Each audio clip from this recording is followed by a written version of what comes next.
Hey guys, so I'm just showing what I usually do with these meters.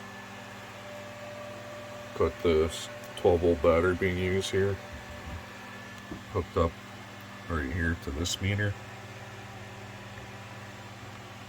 And I'm going to use this little LED here, little 5 watt LED.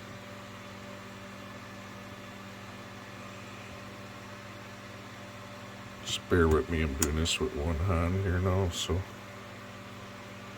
just gonna match these meters, make sure they're equal, because I'm gonna be using this as a test bed, right? So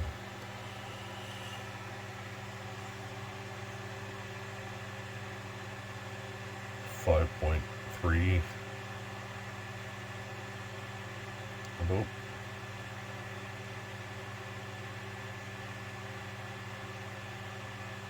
As the LED runs a bit, it'll get a little hotter. It's pretty basic right there. Pretty close. 5.3 to 5.4. So now I'll move this meter over to this one. These input, that's what I mean, from the battery. Move it over to this meter. And we'll put the load on that one now.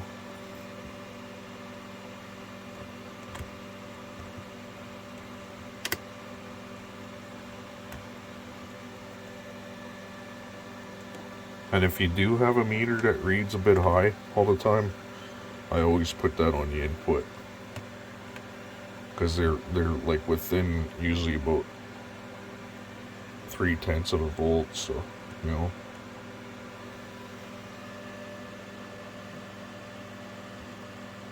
Yeah, so they're really close. And this is my input that I've been using here on this one.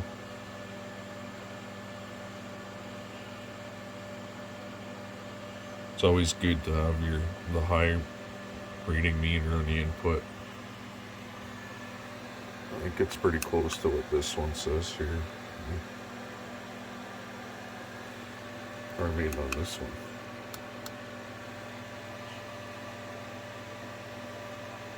Yeah, it's really close. 5.57, 5.59.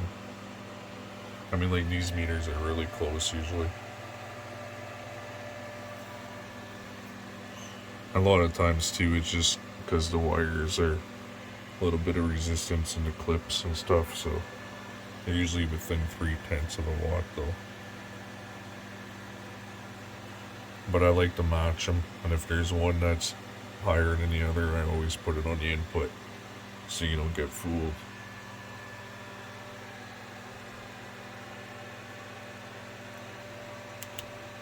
But just wanted to show that, guys. Sorry about the crappy camera work, because I just got another one of these meters here today, and it's actually the first one that's ever done that to me. Is where's the shunt I have? It goes with it. Just had it up here. Look.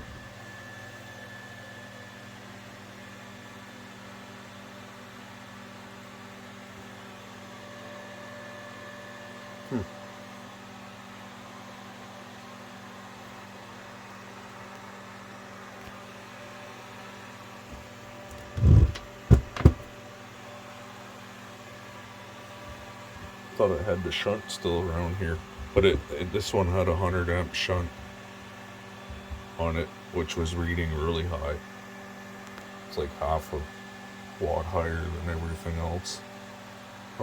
Like half a watt higher than all these other meters I tested it with.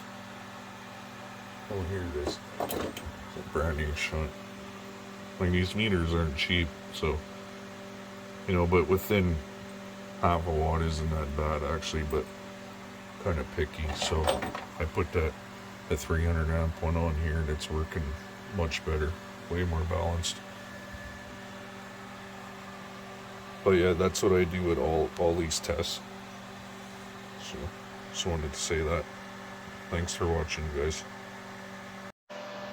Alright, so continuation from the last after I just tested these meters here. So I have 16.6 on the input right here. And this one was reading a little bit high, 1/10 of a volt higher or so. So I always put those ones on the input. So that's the battery going in, and now I have 3 of these in series. So you can see here to make 46 volts on the output. I have the scope on there. Everything's hooked up. All I gotta do is give this a little nudge. See what it's doing here.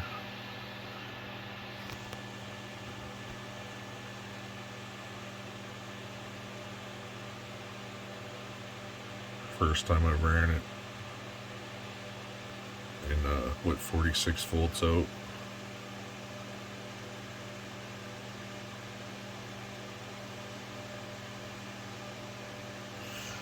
Scope shot.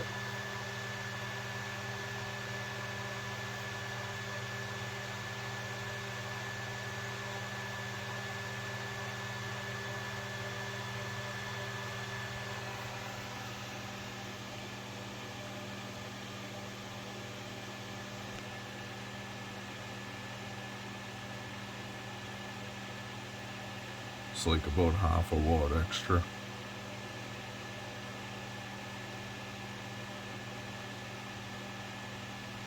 See, that's why I always put after I test them, I always make sure anything that reads higher is on the input. They're really close, but it's still good to have the higher one on the input, always.